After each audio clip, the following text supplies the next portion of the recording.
In this video, I'm going to show you how to connect up a GLD mixing system, how to navigate the menu on the screen, and how to recall a factory template show.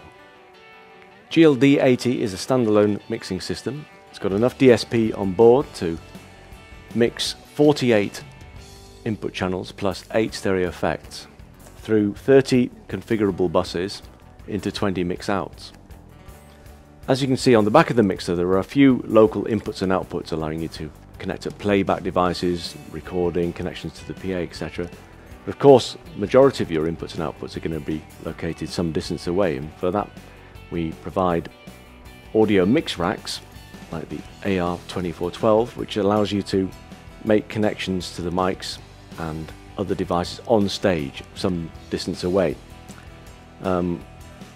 You can use Cat5 cable to do that. This is a touring grade Cat5 with the heavy duty ether cons on the ends. You can run 120 meters of Cat5 cable between GLD 80 surface and a mix rack. The mix racks are supplied with a 2 meter patch cable, so you can also locate the mix racks close to the mixer. AR2412 has 24 inputs XLRs, which takes mics or line, and 12 XLR line outs. This could be further expanded by adding an AR84, which is a 1U device, again using Cat5 cable. Can be in the same rack, or perhaps using a longer cable you can have it across the other side of the stage for saving you running out sub box. That could give you another 8 inputs and 4 XLR outputs.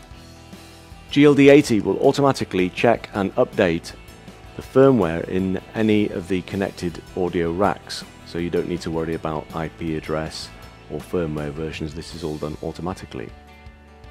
Link error yellow LED starts to flash, showing the connection between racks and services established.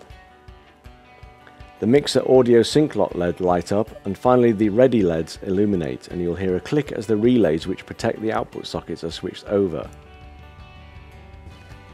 The home screen is displayed when no channels are selected here on the cell keys, and there's no screen view menu selected.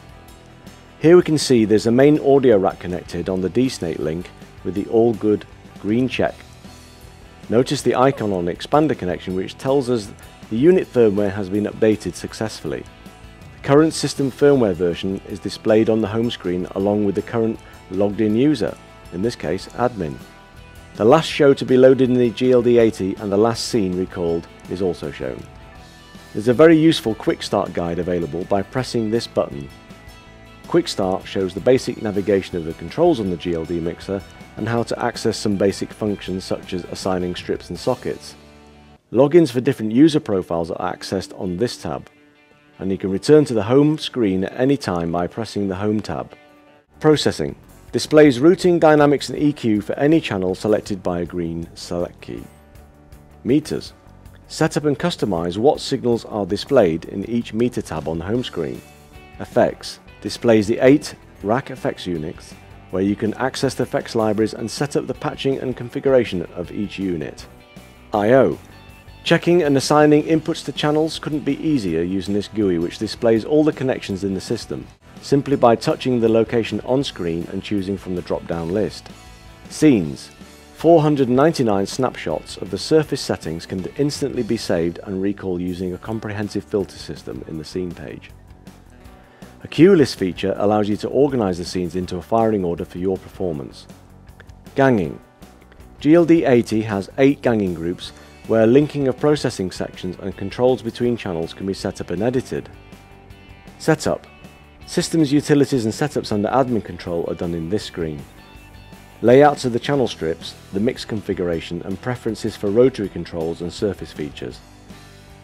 Here you will also find the USB audio recorder and player and the show utility, where you can archive all your settings and scenes to a file and transfer it to USB for portability.